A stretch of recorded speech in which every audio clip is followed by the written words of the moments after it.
के सामने रखते हुए बोला, ये देखो, मेरी समझ में नहीं आता है कि मेरी इतनी मेहनत का क्या अर्थ निकला। मैंने कितनी मुश्किल से ये अंगूठी हासिल की थी और आखिर ये अंगूठी कब काम आएगी?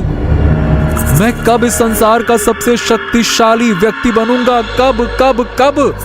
अरे मूर्ख, तुझे मैंने इससे पहले भी बताया था कि ये अंगूठी इस पृथ्वी पर साधारण ही रहेगी और ये साधारण से असाधारण तभी बनेगी जब तुझे एक पुत्र की प्राप्ति होगी। लेकिन साधु महाराज, मेरी पत्नी से अभी तक मुझे कोई पुत्र नहीं हुआ है, और तो और आप मुझे दूसरा विवाह भी नहीं करने देते हैं। ध्यान से सुन, नियम के मुताबिक पहली पत्नी से ही तेरा काम बनेगा, और तू जानता है कि ऐसा क्यों है। काली अमावस की रात को तुझे अपनी पहली पत्नी और अपने पुत्री की बलि इस शमशान में आकर देना होगा। तेरी पत्नी और तेरी पुत्री का रक्त इस अंगूठी में लगाया जाएगा और फिर इस अंगूठी को तेरे पुत्र को पहनाया जाएगा। ये अंगूठी उस समय तेरे पुत्र के हाथ में हीरे की किरणों की तरह चमकने लगेगी। उसके जगमगाते ही तुझे अपने हाथों से अपने ही पुत्र को भी बलि चढ़ाना होगा, और बलि चढ़ाने के तुरंत बाद तुझे इस अंगूठी को अपनी उंगली में पहनना होगा। उसके बाद तुझे इस संसार का शक्तिशाली इंसान बनने से कोई रोक नहीं सकता। तू बन जाएगा इस संसार का सबसे शक्तिशाली इंसान और तेरा कोई मुकाबला नहीं कर पाएगा। यहां तक कि तेरे शरीर पर उम्र का भी कोई प्रभाव नहीं पड़ेगा। तू हजारों साल जीवित रहेगा। लेकिन हां, पहले तुझे अपने पुत्र होने का इंतजार करना पड़ेगा, समझा? अब तू यहां से जा सकता है। ओम क्लीं ब्लीं चामुंडाय नमः। साधु की बात सुनकर घुड़सवार अंगूठी लेकर दोबारा अपने घोड़े पर बैठकर रात के सन्नाटे को चीरता हुआ वहां से चला गया। इस घटना के कुछ महीनों बाद प्रतापगढ़ का राजा विक्रम अपने महल के राज दरबार में बैठा हुआ था कि तभी एक दासी वहां पर आ पहुंची और राजा विक्रम से बोली, महाराज की जय हो, आपके लिए एक बहुत ही शुभ समाचार है। ऐसा कौन सा शुभ समाचार है दासी कि तुम्हें राज दरबार में बताने के लिए आना पड़ा? बोलो। महाराज, आपकी पत्नी महारानी रुक्मणी गर्भ से हैं। ये सुनकर राजा विक्रम प्रसन्न हो गया। उसने तुरंत अपने गले से एक कीमती सोने का हार निकालकर उस दासी को पकड़ा दिया। दासी खुश होकर वहां से चली गई। राजा विक्रम अपने मंत्री चरण सिंह से बोला, वाह, ये तो बड़ी प्रसन्नता की बात है। अरे, हमें इस समय का कितने वर्षों से इंतजार था। मंत्री जी, आखिरकार हमारे राज्य का राजकुमार आ ही गया। पूरे राज्य में खुशियां मनाई जाएंगी।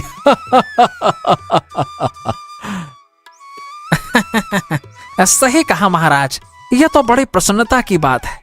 अब तक जो दूसरे राज्यों के राजा पुत्र न होने की वजह से आपका मजाक उड़ाते थे, उन सबके मुंह बंद हो जाएंगे अब, है ना महाराज?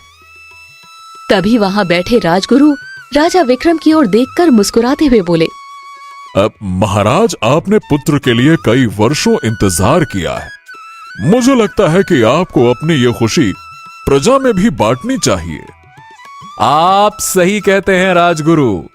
तो सारी प्रजा में ऐलान कर दीजिए कि हम बहुत खुश हैं। और हमारी प्रजा में जितने भी गरीब लोग हैं, आप उन सभी को कल राज दरबार में बुलाइए। हम उन्हें अपने हाथों से इतना धन देंगे कि उनके 7 पीढ़ियों को भी काम करने की आवश्यकता नहीं पड़ेगी। ठीक है? अरे, खुशी की बात है, इतना तो बनता है। चलिए, हम तनिक रुक्मणी जी से मिलके आते हैं। इतना बोलकर राजा विक्रम वहां से उठकर सीधे अपनी पत्नी रानी रुक्मणी के कक्ष में पहुंच गया और बोला, अरे रुक्मणी देवी, कहाँ हैं आप? महारानी, आपने हमें ये खुशखबरी देकर बहुत प्रसन्न कर दिया है। हम बता नहीं सकते कि हम अंदर से कितने खुश हैं, कितने ज्यादा खुश हैं। मैं ईश्वर से यही प्रार्थना कर रही हूँ कि मेरा पुत्र हो। चिंता ना करो रुक्मणी, मुझे विश्वास है कि हमारा पुत्र ही होगा।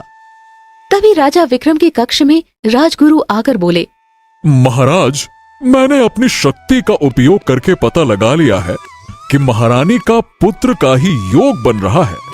ये सुनकर राजा विक्रम बहुत ज्यादा खुश हो गया। तभी राजा विक्रम इधर उधर देखते हुए बोला, हमारी पुत्री राजकुमारी चंद्रमुखी नजर नहीं आ रही है।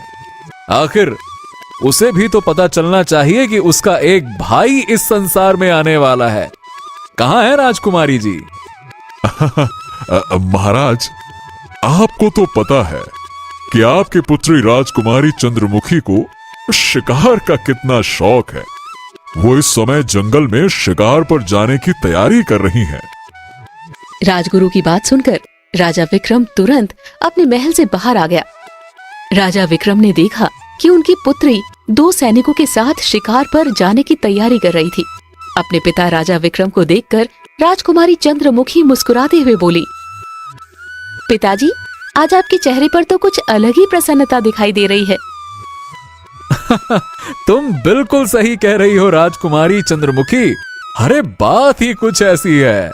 मेरी पत्नी और तुम्हारी माँ गर्भ से हैं और राजगुरु बता रहे हैं कि पुत्र का योग बन रहा है। राजकुमारी चंद्रमुखी, बहुत जल्दी इस संसार में तुम्हारा भाई भी आने वाला है। अपना ख्याल रखना और जल्दी आने की कोशिश करना, क्योंकि कल हम अपनी प्रजा के गरीब लोगों को सोने की मुद्राएं बांटेंगे और अपने महल में एक समारोह भी रखेंगे। आसपास के राज्यों के राजाओं को भी पता चलना चाहिए कि इस राज्य का राजकुमार आने वाला है।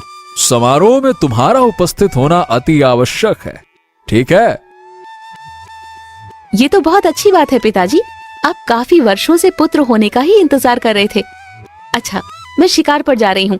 शाम तक या कल तक लौट आऊंगी। राजकुमारी चंद्रमुखी मुस्कुराती हुई दोनों सैनिकों के साथ वहां से सीधे जंगल की ओर चली गई। राजकुमारी अपने दोनों सैनिकों के साथ जंगल के अंदर काफी देर तक भटकती रही, मगर उसे कोई भी शिकार नहीं मिला। थक हार कर राजकुमारी एक वृक्ष के नीचे रुक गई और घोड़े से उतरकर अपने दोनों सैनिकों से बोली, सुबह से शाम हो गई, मगर हमें एक भी ढंग का शिकार नहीं मिला। घोड़े भी बुरी तरह से थक चुके हैं। कुछ देर यहीं पर आराम करते हैं। दोनों सैनिक अपने घोड़ों से उतरकर राजकुमारी के सामने खड़े हो गए। एक सैनिक राजकुमारी की ओर देखकर बोला, राजकुमारी जी, हम आपको काफी देर से सूचित करना चाह रहे थे, परंतु आप शिकार देखने में इतना व्यस्त थीं कि आप हमारी बात पर ध्यान नहीं दे पाए। तुम कहना क्या चाहते हो? राजकुमारी, शायद हम रास्ता भटक गए हैं। हम जंगल के काफी अंदर निकल आए हैं, जो कि हमें नहीं आना चाहिए था। दोनों सैनिकों की बात सुनकर राजकुमारी चंद्रमुखी के चेहरे पर चिंता की लकीरें दिखाई देने लगी। कुछ देर बाद राजकुमारी दोनों सैनिकों की ओर देखकर बोली, चिंता मत करो, मैं रास्ता तलाश लूंगी, परंतु मुझे बहुत ही ज्यादा प्यास लगी है। जरा देखो आसपास यहाँ पर कोई तालाब है या नहीं। राजकुमारी ने इतना कहा ही था कि तभी जंगल में अजीब आवाजों का शोर उत्पन्न हो उठा। उन आवाजों को सुनकर दोनों सैनिक बुरी तरह से डर गए। राजकुमारी, हमें यहाँ से तुरंत चलना चाहिए। राजकुमारी जी, क्या आप इन आवाजों को सुन रही हैं? मैंने राजगुरु के मुंह से सुना है कि जंगल के जिस हिस्से में ये आवाज आती है, वहां पर एक दूसरी दुनिया का द्वार खुलता है। उस दुनिया के वासी इंसानों के दुश्मन हैं। सैनिकों की बात सुनकर राजकुमारी चंद्रमुखी क्रोधित हुई बोली, लगता है तुम दोनों का दिमाग खराब हो गया है जो उल्टी सी